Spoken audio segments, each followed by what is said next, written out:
Saludos a todos, buenas tardes a todos. Hoy Cinetrip episodio 55 y como cada semana en compañía de mi amigo, compañero y socio Ernesto Moresina. ¿Cómo está, Ernesto? ¿Qué tal, Maxine? Bueno, gustoso de estar una vez más aquí contigo compartiendo de lo que más nos gusta, que es el cine. Y desde el día de ayer, jueves, inició la séptima edición del FestiCine y hoy vamos a tener el privilegio de conversar con una directora y un director. Ambos concursan en la categoría de largo documentales. A través de nuestra alianza con el festival seguimos presentando y hasta el final del festival grandes producciones locales y extranjeras. En la primera parte hoy tendremos en unos segundos a Galo Semblantes, director del gran documental Leyenda de los Tallos, del cual tendremos mucho que decir, y en segunda parte tendremos a Patricia Vice, directora del documental de impacto Mujer de Soldado. Y comenzamos desde ya con Cinetrip. Interview.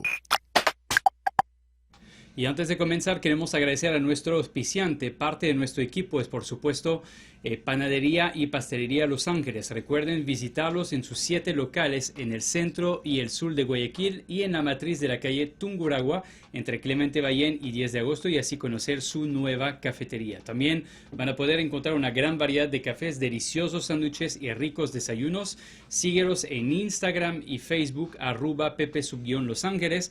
Hoy tenemos una historia. La historia es a través de János Moritz, un visionario explorador húngaro que dice haber encontrado una biblioteca metálica dentro de una cueva en la Amazonía ecuatoriana. Seguro de que su descubrimiento podría cambiar a la humanidad, se empeña a conseguir el apoyo del gobierno y otras instituciones para hacer nuevas expediciones y lograr el reconocimiento que su hallazgo merece.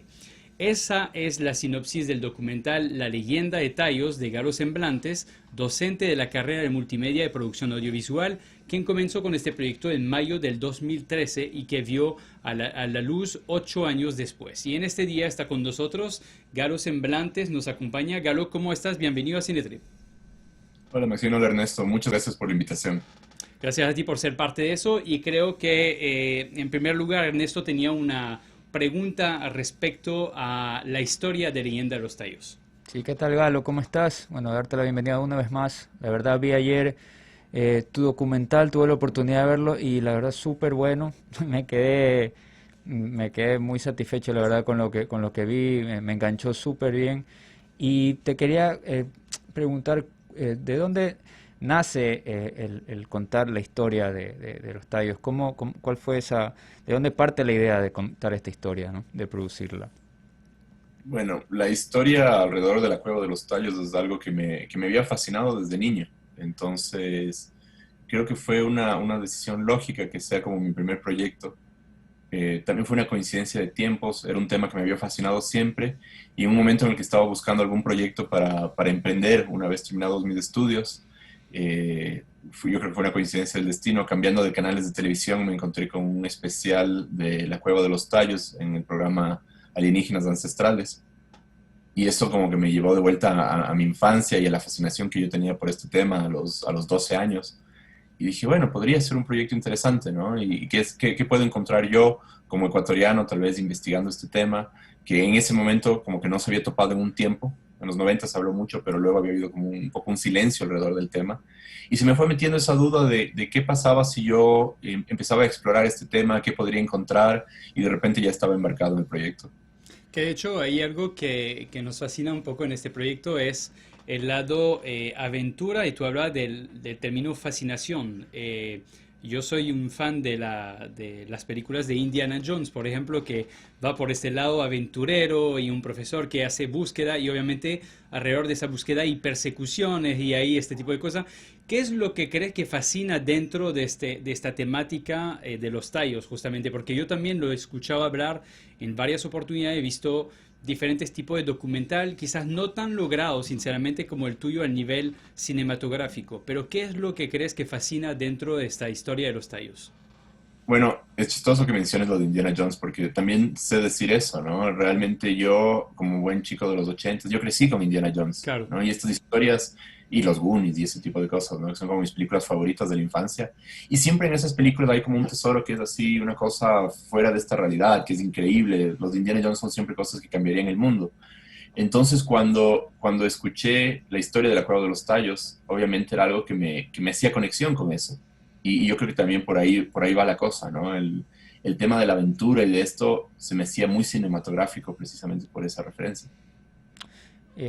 ¿Cómo fue el proceso de producción, Carlos? Y previamente, bueno, la investigación para poder realizar este documental y finalmente organizar la producción, ¿no? Cuéntanos esas diferentes etapas que tuviste que realizar. El proyecto, como digo, fue una idea loca que se me ocurrió un día. Y a mí se me meten así las ideas locas y tal vez vino un día viernes y para el día lunes estaba convencido de que eso es lo que yo tenía que hacer. Y como yo vengo mucho más de la ficción, una de las primeras preocupaciones que tenía era como, ok, ¿cómo investigo esto? ¿No? Tal vez no tenía ese lado, me había preparado mucho para el lado de ficción, pero no tanto para un documental. Entonces creo que una manera como de enfrentarme a ese reto fue exagerar en la cantidad de información que busqué. O sea, intenté ser muy meticuloso en eso. Y creo que fue literalmente así, ¿no? Fue la idea un viernes y el día lunes estaba buscando los libros que pueda encontrar sobre el tema. Y ese primer año de trabajar en la película fue estrictamente leer. O sea, yo pasaba leyendo y triangulando información que encontraba en las diferentes fuentes. Yo siempre cuento que tenía en la oficina un muro con corchos ahí, así como de el típico de película, con el hilito rojo que conectaba las cosas.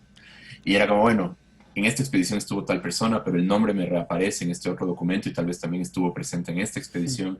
Y empecé como a intentar comparar mucho la información. Ese primer año fue un año de descubrimientos, de crear como una especie de boceto mental de lo que iba a ser la película. Ujú. Eh, y el segundo año de la película, porque realmente, cuando digo un año, tal vez son más 6 meses en realidad, pero en los siguientes 6 meses, en cambio, empecé a hacer como, ya era grabar la película, pero a la vez era investigación de campo, porque empezamos a hablar con mucha gente, me interesaba hablar con todos estos miembros de las expediciones a los que no se les había oído tanto, y ver qué me contaban, comparar la información con lo que había oído antes, ¿no? Y hablar con guías, con militares, con curas, con toda la gente que estuvo involucrada en los 60 y 70. Y luego de eso, la verdad, de repente en ese punto habré tenido 50 horas de material y Ujú. empecé a decir, bueno, ¿y ahora cómo armo esta película? ¿No? Entonces, los siguientes años fue resolver esa duda y empezar a hacer las expediciones, que era tal vez el reto logístico más grande de esta película, era, era pensar en cómo vamos a grabar en la cueva con los equipos que tenemos, con el Ujú. presupuesto que tenemos, cómo iluminamos en un lugar tan lejano, en condición de luz tan baja, con todas las limitantes que esa logística implicaba. Entonces, fue un poco un reto, fue ir explorando, fue prueba y error, y ir encontrando lo que funcionaba. Que de hecho es precisamente lo que te iba a preguntar, un poco acerca de la financiación, el proceso, porque obviamente eso no es de un día a otro, me voy a ir a la Cueva de los Tallos y a la aventura y a ver qué pasa, sino que tiene que haber como una organización previa, o de toda una estructura, una logística y me imagino la inversión también, porque tú hablas de varios años de exploración y todo el proceso. ¿Cómo se organiza un presupuesto así para un documental, diría, de este tamaño? Bueno, yo creo que a mí, personalmente, lo que me ayuda mucho a veces a organizarme en los proyectos es tener deadlines. Yo Ajá. necesito deadlines. Y entonces un poco como proceso mental en un principio, como igual parte de esa idea loca, fue aplicar a los fondos de lo que en esa época era el Cenecine. Y el Cenecine me ayudó como a darme esta primera estructura mental de lo que iba a ser el proyecto. Y logramos ganar ese primer fondo y eso nos embarcó en el proyecto. Y mucho del tiempo que este proyecto ha durado es porque entre fondos y fondos han habido pausas, Ujú. de quedarse tal vez activo solo yo casi en la película buscando más presupuesto para poder continuar. Entonces, hemos ganado 3 veces los fondos, ganamos cuando era Cenecine, cuando era Ike, cuando es Dipsy ahora. Y en base a eso y un poco de apoyo de empresa privada, hemos ido de a poco, con pausas y con momentos de crisis, avanzando el proyecto. Galo, ¿cómo fue la experiencia de trabajar, en este caso, con el abogado de Morris, quien prácticamente narra toda la historia y los hechos más destacados, ¿no? Y, lógico, también imagino que tuviste que viajar allá a entrevistar eh, a la familia, creo que de uno de los también que estaban en Hal, creo que se llamaba, y creo que en Argentina también tuviste que hacer otras entrevistas. Entonces, ¿cómo fue trabajar con cada uno de ellos y en esos diferentes lugares, ¿no? Bueno, en el caso de Gerardo Peña, que si me está oyendo, le estoy eternamente agradecido porque hubo mucha apertura de parte de él a la película. No estaba planificado originalmente que él se vuelva la voz, pero una vez que le conocimos, y yo creo que eso pasa mucho en documental, ¿no? Ujú. Que encuentras un personaje y que resulta que este personaje es más fascinante que el otro o que este te puede ayudar a estructurar más. Cuando nos encontramos con Gerardo y la manera en la que él narra las historias y obviamente la cercanía a Morris, se nos hizo evidente que él tenía que ser el que nos ayudaba a contar la historia. Entonces fue como una cosa que hizo clic en ese momento y dijimos, ya, por aquí es. Eh, con los otros personajes fue esa búsqueda. Lo que pasaba mucho en la película es que cuando conversábamos con alguien, nos decían, pero yo tengo el contacto de la otra persona y yo te puedo, y empezaba a ramificarse la Claro. información que teníamos. Y entonces eso nos llevó a Argentina, por ejemplo. Ujú. Y tenemos un montón de personajes, por lo que Morix era naturalizado argentino, Ujú. que tenía un montón de amigos allá. Y eso fue como en el segundo año, ahí fue gracias al apoyo de empresa privada, conseguimos financiar estos viajes. Fue muy chiquito, en realidad, lo que se grabó en Argentina, lo grabamos el director de foto y yo, ¿no? Ujú. Y éramos solo los dos. Bueno, allá tuvimos un poco de gente que nos ayudó, eh, pero era un equipo muy reducido porque el presupuesto no nos daba para nada más, ¿no? Y yo hacía sonido y hacía las entrevistas. Y fue interesante igual porque siento que en Argentina también el tema tiene sus puntos de interés y Argentina es un punto donde la gente definitivamente está interesada, pero que tal vez también nadie había abordado el tema ahí nunca o en mucho tiempo. Entonces, cuando llegamos nosotros a preguntarles, sí había un poquito de duda de quiénes son estos ecuatorianos que vienen a hacer Mm, claro. preguntas, qué información tienen. A la larga hubo mucha apertura, pero al principio sí fue complicado, ¿no? Yo tenía que conseguirme a alguien allá que me ayude con los contactos, tuvimos un poco de problemas ahí al principio, luego entró otra persona a ayudarnos. Producir a distancia es complicado. Eh, en el caso del personaje de Lynn Hall, en realidad a ella Ujú. fue al revés, a ella le grabamos en Quito. Ella Oh, vino ya. al Ecuador justamente en esas fechas y aprovechamos para llenar su agenda de momentos con nosotros lo más que pudimos, para entrevistar, para que nos acompañe a la cueva, para hablar. Y de hecho, vino, me parece que fueron 2 veces más, ¿no? Y hay un poco, no es una sola entrevista lo que hicimos con ella, en realidad hay como tres, me parece, distintas. Tuvo un Porque buen a medida que había más información teníamos nuevos temas de qué preguntarle. Claro, y eso agilitó un poco más igual el tema de no viajar hasta allá y todo, pues, ¿no? Sí, Facilitó un sí, poco porque más. ese era un limitante que nosotros sentíamos. Yo había explorado mucho el tema de personajes en Europa, ¿no? Y no teníamos el presupuesto para viajar a Europa. Por ejemplo, el otro personaje que aparece en la película es el famoso Eric von Däniken, escritor del libro El Ujú. oro de los dioses. Ujú. Y con él fue uno de los primeros personajes que yo contacté, ¿no? Y a mí me encanta contar esto. Yo le contacté por Twitter y siempre molestaba durante todos los años. Decía, yo voy a hacer un libro que sea cómo producir películas a través de A Twitter. veces, Ujú. eso sí funciona, ¿verdad? Y funciona porque tienes un acceso más directo con la gente. Y claro, fue como le dije, soy un ecuatoriano que está haciendo una película sobre tallos y queremos oír tu lado de la historia, que tal vez no te han preguntado. Y hubo una respuesta de una. Pero el problema es que él no estaba dispuesto a viajar acá, porque tenía una agenda súper ocupada, porque hace estas giras precisamente con el programa Alienígenas Ancestrales.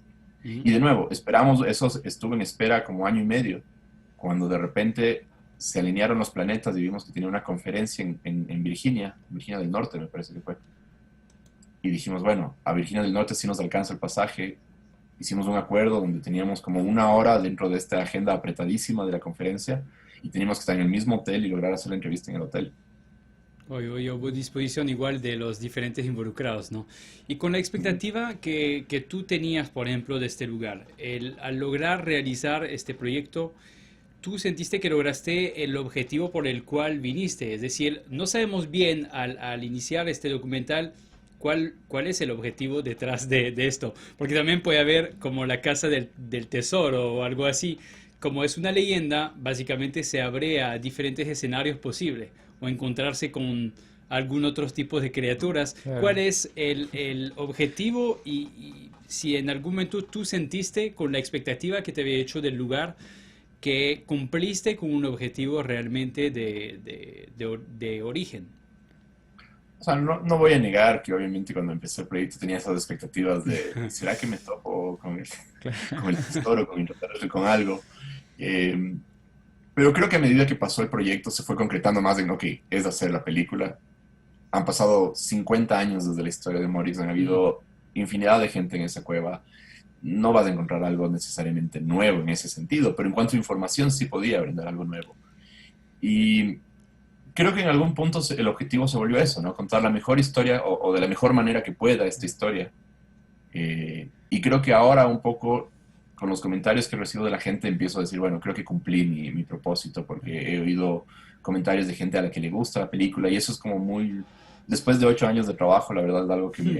que me llena mucho porque digo que no estuve dando vueltas en la selva en vano, sino que algo he logrado. Claro, y aparte que el hecho de contar la historia en sí del lugar es como que fundamenta más en la producción audiovisual que estás mostrando, ¿no? Porque el hecho ya al final que tú pones las tomas que estás tú ya con tu equipo ahí, entonces quizás uno busca que tú encuentres algo, pero a la vez también te das cuenta de que es o sea, que es una leyenda, pero también disfrutas de la historia del lugar, ¿no? Entonces eso, Y creo que una cosa que también pasaba ahí es que al principio yo quería dejarle también como una invitación, ¿no? ujú, De que haya más gente que se acerque al tema, ¿no? No quería dar una verdad absoluta, claro. eh, porque no se puede encontrar la verdad Claro, es absoluta. más, al final tú Todo es pones interpretación. al final tú dices realidad o ficción, ¿no? O sea, Ah, como que la dejas ahí Claro, es boteando para como el esto es lo que yo he espectador. encontrado Claro. durante estos años de investigación, te los voy a mostrar, llega tú a tus propias conclusiones con Ujú, eso y ojalá estés interesado y vayas y aquí te dejo esta información sobre la cueva. ¿No? Es claro. más una invitación a seguir con el tema. no sé si al presentar justamente este documental en el Festicine lo que esperas de un festival así cuando tú presentas un proyecto que yo diría hasta cierto punto personal, porque nace de una pasión tuya, una fascinación tuya y se vuelve algo personal. Como tú dices, ahorita puedes quizás descansar de eso sabiendo que tú ya has logrado algo que tú llevabas por años y lo que representó en inversión, en tiempo, en todo. Al presentarlo en el Festicine, ¿cuál es el siguiente objetivo? Más allá de que hay un concurso y que hay premios de por medio, yo sé que hay directores que sí le dan quizás la importancia al premio, otros que lo ven más como una oportunidad de hacer contactos, quizás hacer conocer también sus producciones. ¿Cómo lo ves tú? La expectativa de ser parte de esta edición del Festicine. Me parece que un festival siempre es como un highlight en la vida de la película, ¿no? Yo creo que cuando uno hace un proyecto tiene ese ciclo de vida que no se completa hasta que llega el espectador. Y yo creo que el tipo de espectador que va a un festival, además, es alguien que está como probablemente más sensible hacia el tema de las películas, más receptivo, ¿no? No es alguien que lo vio de casualidad, sino que fue a buscarlo. Entonces, conseguir esa retroalimentación, ese contacto con el público, me parece que es una recompensa especial. Creo que definitivamente los contactos y llegar a más audiencia a través de festivales es también parte del objetivo. Y si es que puede haber un premio ahí de por medio, tampoco me enojo. Pero tú personalmente como director, tú hablabas justamente que quizás no es tanto el género documental originalmente al cual te orienta. ¿Tienes quizás en este mismo género algún proyecto en mente como para realizar de pronto una ficción? Tengo un proyecto, la historia es que justo cuando iba a empezar a hacer este documental, en realidad yo tenía otro proyecto, yo había estado escribiendo un guión que lo he escrito y lo he reescrito, y de hecho son un par de páginas aquí. Eh, y es como es mi otro bebé ese proyecto. Y ahora que estoy cerrando este ciclo como tan largo de mi vida, es como se está abriendo las puertas. Quiero, obviamente, ojalá los festivales, los contactos te permitan seguir, ¿no? Digo, hay que montar la ola en este momento y dedicarme a la ficción, que es como volver un poquito a mi primer amor dentro del cine. De hecho, Ernesto, no sé si tiene algunas últimas palabras también. Bueno, felicitarlo, la verdad, excelente trabajo, Galo. Esperemos que también puedas estar con nosotros en otra ocasión mostrando ya ese largometraje, o si es otro documental de ciencia ficción, pues acá eres bienvenido, la verdad. Muy buen trabajo, muy buen proyecto que hemos podido verlo con Max. Y eso, creo que ahí estamos. Sí, por mi Sí. parte también felicitarte por ese documental y con la expectativa. Cuando hay producción de calidad, obviamente nos preguntamos cuál va a ser la siguiente producción de, Sí. de este director. Es como cualquier director que nos ha... Ahí está, ya tenemos un Ah, adelanto. Cuidado que no podamos leer si no sí. te robamos el proyecto. Aunque con, No, con Maxine nomás nos quedó estamos que ya hacemos maletas para ir en busca del tesoro allá en la segunda cueva. que Que se quedó ahí, llaman... que nos quedó ahí Yo te la recomiendo. coordenada, ya la copié, ¿no? De hecho, creo que ya no habría documental si hubiera descubierto el tesoro. Estaríamos hablando ya. Se hubiera ido a otro país.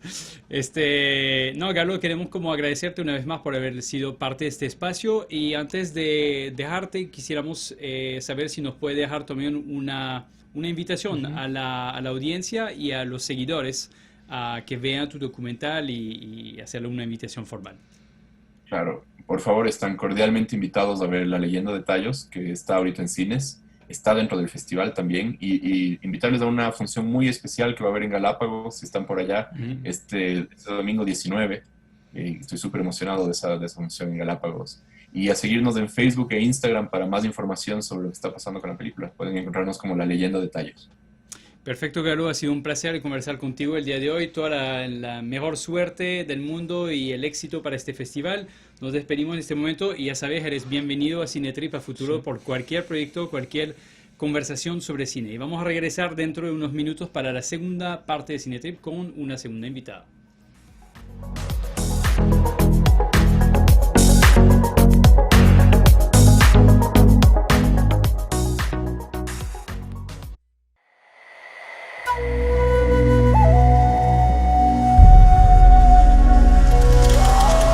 He descubierto en la región oriental, provincia de Morona, Santiago, dentro de los límites de la República del Ecuador, objetos preciosos de gran valor cultural e histórico para la humanidad. Me he dedicado a rastrear el origen de la humanidad para saber el por qué estamos en esta tierra. Con un aventurero, un cazador de fortunas, un tipo poco serio, un estafador. Ese increíble descubrimiento que, digamos, a todos nos había dejado con la boca abierta, ¿no? Buscaba el mundo subterráneo y lo encontró. El gobierno quiere tomar control y no sabe cómo. If they find something precious, that they would be killed. ¿Qué se llevaron? Ese mito que tal vez en las cuevas había un tesoro. Es muy complicado estar por la selva buscando algo y llegar a la cueva de los tallos, ¿no? Tú tienes que llegar ahí porque alguien te lleva. The dream gives you the courage to continue. Y no estaba dispuesto a poner su investigación y sus descubrimientos al servicio de nadie que no fuera el género humano. Tienen un temor de que la gente conozca y sepa la verdad.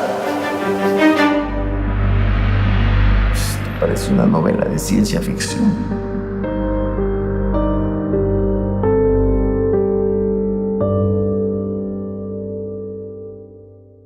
Empezamos este segundo bloque de Cinetrip, no sin antes dar gracias a nuestro auspiciante Panadería y Pastelería Los Ángeles. Presentan variedades de productos en línea tradicional y gourmet.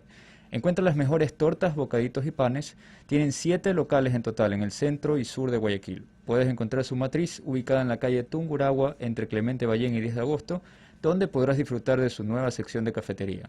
Puedes seguirlos en Instagram y Facebook en @pp_Los Ángeles y descubrir sus nuevas promociones.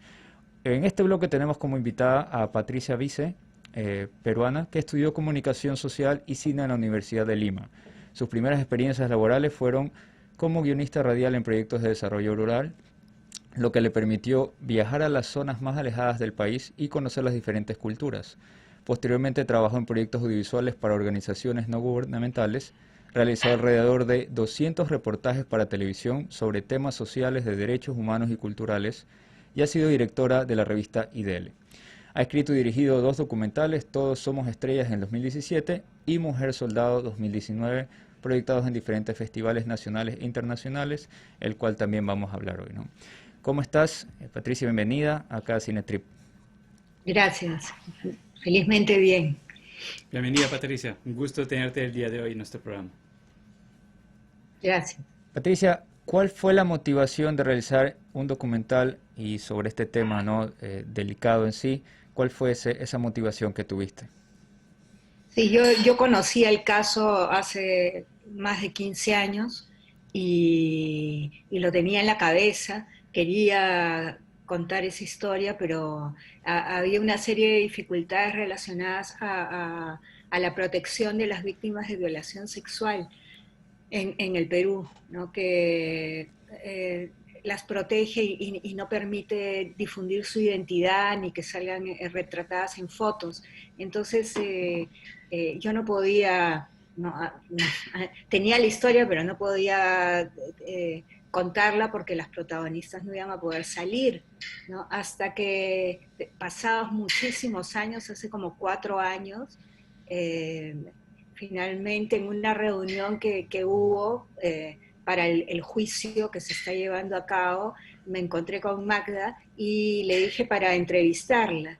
Y ella me dijo y yo le dije que iba a tener mucho cuidado con su identidad, que no iban a salir sus iniciales en el artículo que iba a escribir. Y ella me dijo que estaba harta, cansada de que su caso fuera casi invisible, ¿no? Que no se conociera. Y que ella quería que más bien que la gente, que todo el mundo lo conociera. Y así fue como se pudo realizar. Ya esa fue la primera señal que yo tuve de que sí se podía contar el caso. Que de hecho, a eso iba la segunda pregunta también, es ¿qué es lo que te llevó a escoger la historia de Magda? Personalmente, porque ella te dio un indicativo al decirte que ya estaba harta y quería como de pronto poder hablar. ¿Qué es lo que la diferenció de otras historias? Porque son tantas historias así, y el documental también lo relata en este sentido. ¿Por qué Magda? Sí, yo creo que Magda es de todas las 4 amigas y en general de todas las 9 mujeres que están denunciando a sus agresores en este juicio, ella es la que más ha avanzado en entender qué fue lo que sucedió, ¿no? Y la que más ha podido superar las secuelas de la violación sexual.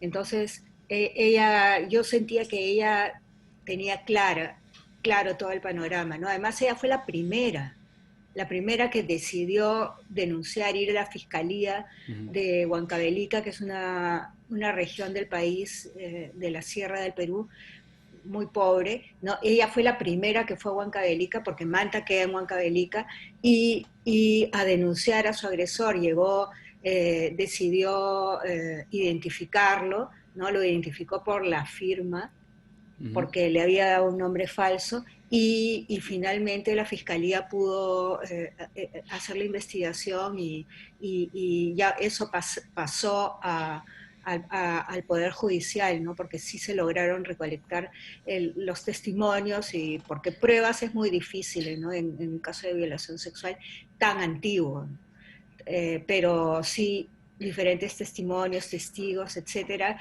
que pudieran armar el caso. Entonces, por eso ella fue como la líder, ella fue la que llamó a sus amigas a denunciar, porque hasta ese momento, y ellas lo cuentan en la película, cuando ellas eran adolescentes y les pasó esto, ellas no sabían que la violación sexual era un delito, y en este contexto de violencia armada era un delito de lesa humanidad, no sabían.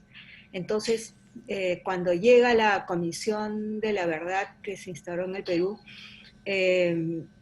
los funcionarios que llegan, no los psicólogos que llegan, les dicen, esto es gravísimo, lo que ha pasado acá es gravísimo y constituye un delito.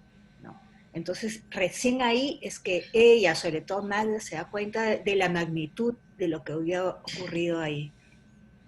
Y Patricia, ¿cómo fue trabajar con ella, ¿no? ¿Cuál fue el impacto de trabajar con ella, más que todo al momento del rodaje, ¿no? El momento de la producción, el tema porque, lógico, no es una actriz con la que se está trabajando, sino que es un personaje, ¿no? Una protagonista que bueno, uno se va contando con el tiempo su historia, pero ¿cuál fue ese pego que tuvo contigo como directora, ¿no?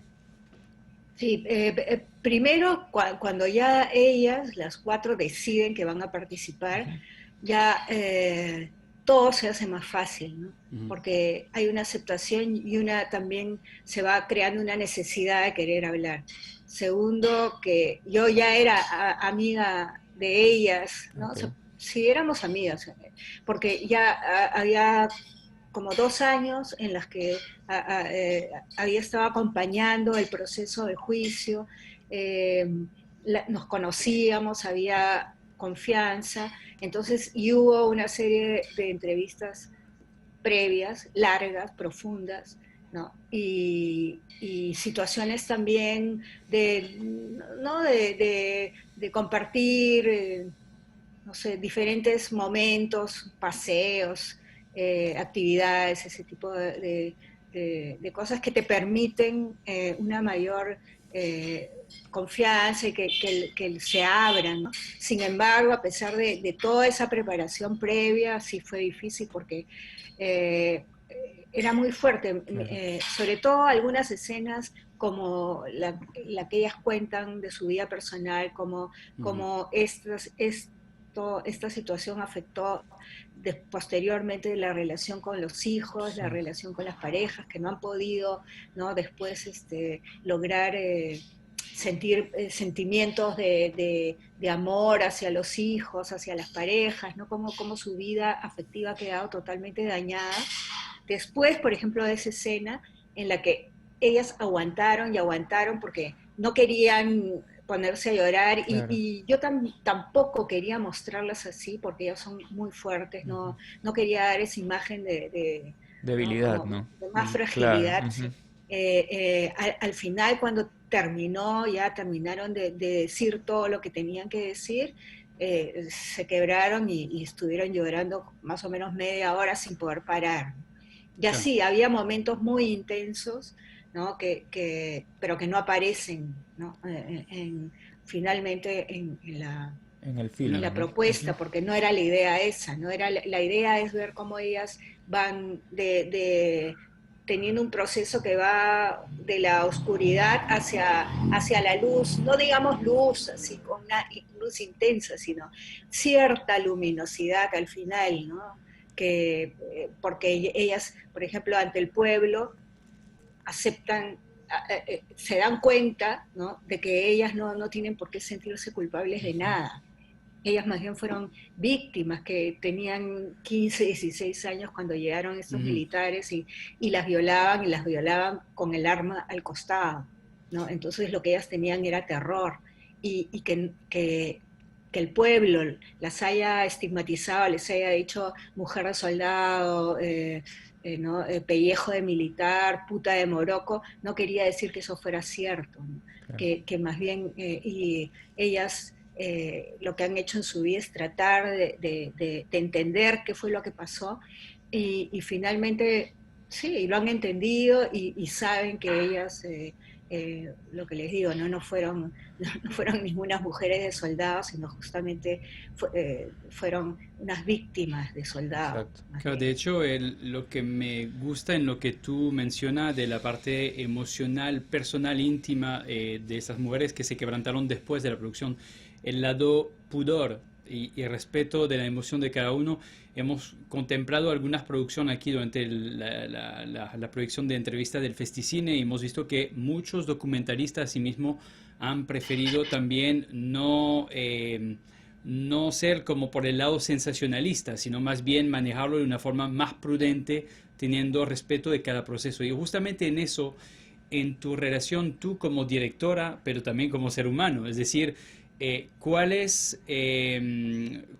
mantiene un rol de directora en este caso sin dejarte sumergir por la historia, porque igual uno que sea cercano o no tan cercano a la persona originalmente se conmueve por la temática. ¿Y cómo haces para separar tu rol como directora y a la vez no dejarte sumergirte por todo este movimiento emocional, más que todo, de lo que pudo pasar, de lo que pudieron pasar?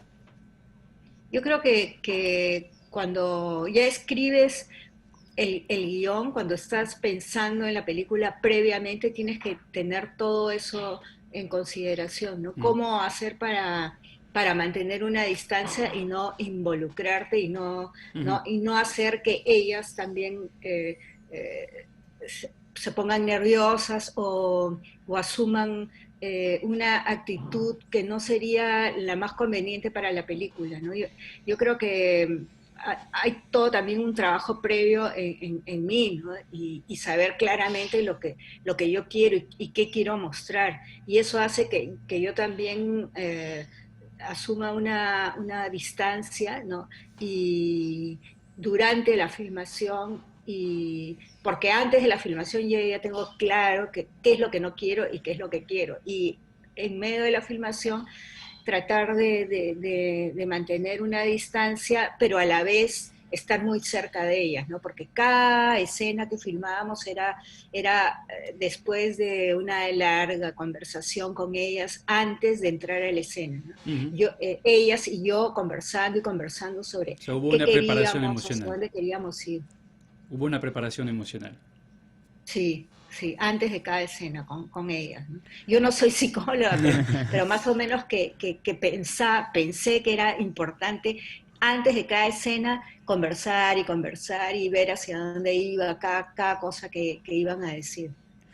Y Patricia, con el tema del idioma, ¿cómo fue el trabajo con ellas, ¿no? Porque también gran parte del documental, cuando se reúnen ellas a conversar, está en su idioma nativo, ¿no? Sí. Entonces, ¿cómo hacías ahí para... ¿Tú hablas también ese idioma o cómo hacían las demás personas? Sí. En este país el quechua es oficial, pero es solamente ¿no? Una etiqueta, no es cierto, no nos enseñan quechua en el colegio y no, sobre todo la gente los que vivimos en la costa no lo hablamos. Ellas son de esta zona andina y de esta región donde se habla el quechua. Entonces, porque hay diferentes tipos de quechua también, ¿no? Pero ellas son de la parte sur del quechua de Huancavelica, es el que hablan.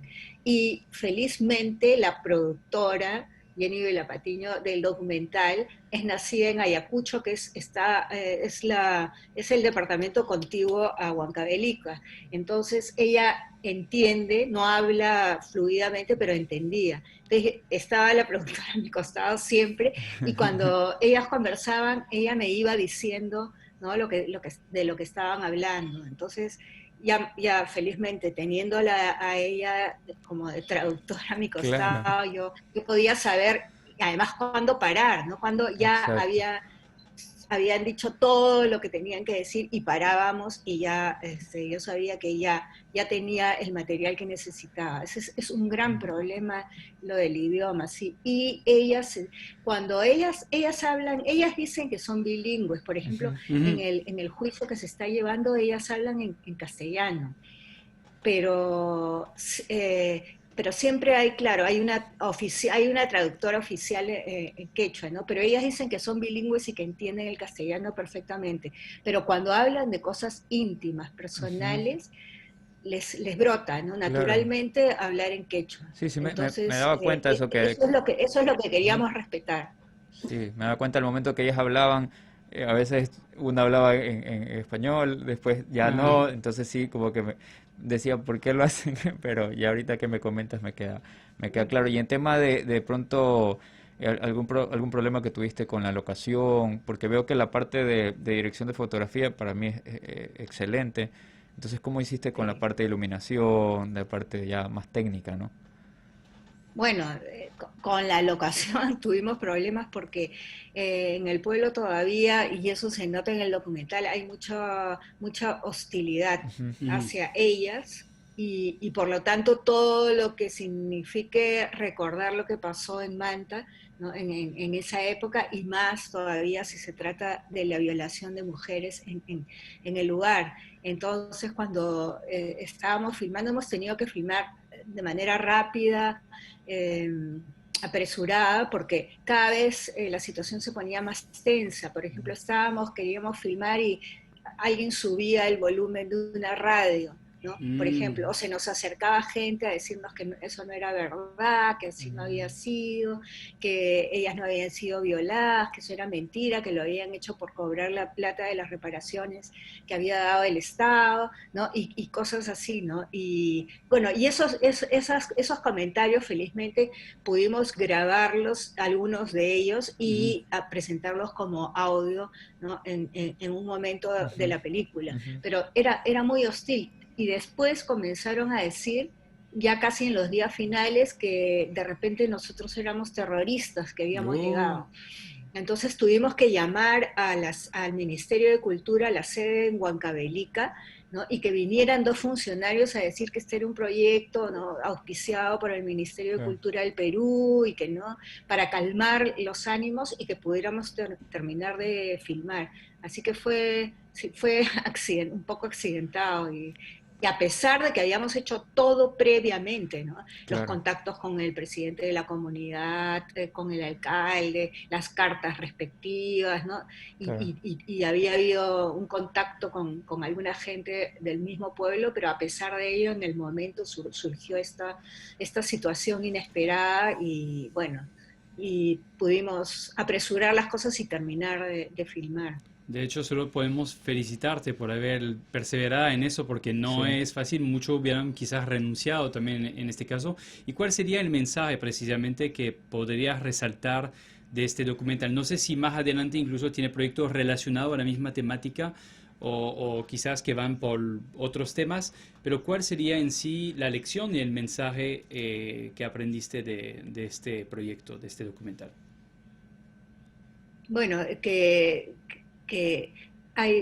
sí hay resiliencia, que sí se puede salir adelante, ¿no?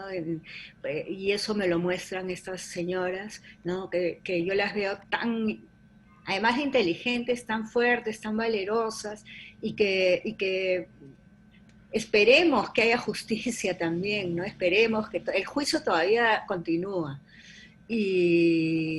y esperemos que el resultado sea positivo para ellas, ¿no? Porque ha sido primero muy doloroso, porque es volver a abrir todas las heridas, ¿no? Y estos testimonios que se dan a nivel judicial, ¿no? Y la situación misma del juicio, teniendo a los militares que fueron, ¿no?, los que cometieron estos abusos delante de ellas, ¿no? En muchos momentos, ¿no? Todo esto ha sido muy, muy fuerte, pero por lo menos se ha dado el juicio en un país donde la justicia normalmente no se llega a buenos resultados con los juicios de derechos humanos. Entonces, esta es una esperanza, ¿no? de que haya justicia, y de que ellas logren. Yo creo que con la justicia, con un buen resultado en el juicio, ya las cicatrices estas van a ir desapareciendo poco a poco, porque para ellas sería una cosa buenísima, ¿no? que finalmente, ¿no?, logren lo que tanto han ansiado durante tantos años, porque es un juicio que lleva más o menos 8 años, ¿no? Y que todavía no culmina. Claro, y en base a eso, Patricia, me imagino que, bueno, quieres más que mostrar la parte audiovisual, que es lo que se va a valorar en el festival. Me imagino también la parte de que la gente pueda ver esta historia pueda regarse, digamos, y la gente tenga conocimiento de lo que pasó en particular con este hecho. Te quería consultar eso. Tu documental va a cerrar el festival. ¿Y cuál es tu expectativa acerca de la reacción del público, ¿no? Y en términos general en la participación de la producción en el concurso? No, bueno, con respecto al público, sí me interesa que haya una empatía, ¿no? Que se logre entender también qué fue lo que pasó, ¿no? Con estas niñas, adolescentes en ese momento, ¿no? Y que también haya empatía con su sentido del humor, porque eso también se muestra, ¿no? Ese lado lúdico, ¿no? Ellas conversando, esa cosa de mujeres también, ¿no? De esas conversaciones entre mujeres donde nos contamos todo, ¿no? Las cosas más personales, y que haya esa cosa también de las mujeres espectadoras hacia las mujeres que están en la pantalla, ¿no? Que se logre esa conexión, porque eso también, de eso se trata la película también, ¿no? Es una historia de 4 amigas que se reencuentran. Entonces, ese otro lado, ¿no? Humano, ya de personal, ¿no? Que no tiene que ver con la tragedia que vivieron, también me gustaría que se realce y que se vea también así, ¿no? Como una historia de mujeres para mujeres. Patricia, queremos agradecerte por aceptar nuestra invitación el día de hoy, y antes de terminar quisiéramos dejarte la oportunidad también de dar como una invitación de pronto tanto a nuestra audiencia, a nuestros seguidores que van a ver esta entrevista, y poder recibir una invitación personal de parte tuya. Que bueno, que las personas que nos estén viendo estén seguras de que no van a perder su tiempo viendo esta película, ¿no? Yo creo que les va a hacer pensar y reflexionar y conocer un poco más de lo que vivió el Perú, ¿no? Que es el país vecino, y que somos tan parecidos, además que somos hermanos al final, y que les puede interesar esta historia, ¿no? De lo que ocurrió en los Andes del Perú. Patricia, muchísimas gracias por haber sido nuestra invitada el día de hoy. Fue un privilegio conversar contigo y esperamos que tenga mucho éxito. Estaremos también pendiente del cierre de este festival. Nosotros estaremos ahí también, y para ver la proyección de Mujer de Soldado. Y invitamos obviamente a nuestra audiencia, a nuestros seguidores, a ver esta producción que ya hemos visto en Cinetrip y que es de real impacto. Antes de cerrar este programa, queremos recordar que la 7ª edición del Festival Cine empezó el día de ayer, jueves 16, se extiende hasta el jueves 23, y Cinetrip te tiene algunas programaciones. Tenemos un programa de Cinetrip TV el día lunes y también el día viernes 24 para el cierre, el día después del cierre. También 3 días más de entrevistas los martes, miércoles y 22. Martes, miércoles y jueves, perdón, el 23 de la próxima semana en radio, con nuevas entrevistas y nueva programación. Nos puedes seguir a través de nuestra cuenta @cinetripoficial y la cuenta de Festicine también en Instagram disponible. Patricia, una vez más, gracias a nombre de Cinetrip y del Festicine también. Te agradecemos por haber sido nuestra invitada el día de hoy. Gracias. Chao. Ernesto, ¿algunas otras palabras para despedir a nuestra audiencia también? No, agradecer a Patricia una vez más. Esperemos tenerte pronto por acá, de pronto ya en una entrevista ya en presencial, y poder hablar de otros proyectos también que tengas en mente. Tienes aquí en Cinetrip las puertas abiertas, Patricia, también. Y no, decirle a nuestra audiencia que nos siga en @cinetripoficial, que nos siga también en YouTube, en Cinetrip, y nada, que nos siga también esta semana que viene, que también tenemos full festival, sí, full programación. Así que a esos amantes del cine, que puedan estar atentos a nuestras redes para cualquier información. Y recuerden, este programa es audible cada sábado a las 17 horas en UCSG Radio 1190M. www.ucsgrtv.com es la página web. Nos despedimos, gracias a nuestra audiencia, y nos vemos la próxima semana. Chao.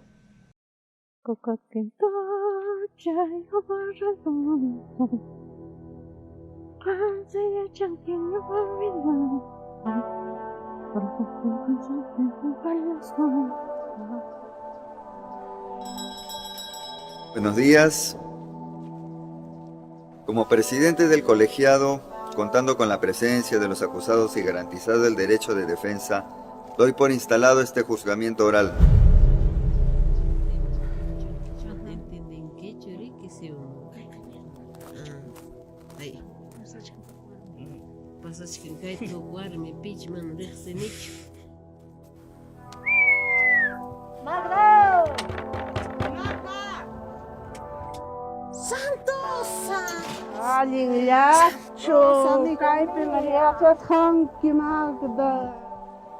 Una oportunidad Vino un militar y me dijo, te está llamando el teniente para que das última declaración.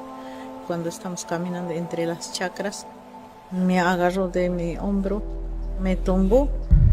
¡Esta valiente promoción! ¡Esta valiente promoción!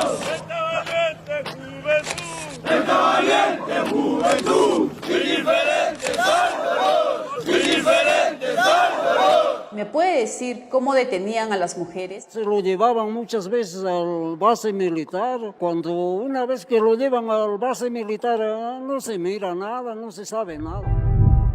Mai pipas ay pamos haiki abusasunki hasta llaqta masinchipuni pasriki mami soldado pa waynan soldado pa putan mastajaran Warmingmanta ñuqañataq servirani manchakuyan porque basipim riki ñuqa denunciasqa karani. Basipim niwara terroristamanta denunciasqam kachkanki. Niqkani pinsaq kani pero riki kay runata manaña kay runa hamuptin umaskawatin. Ñuqanchirqa kawawananchipa valin churakuspanchik libre purisonchik.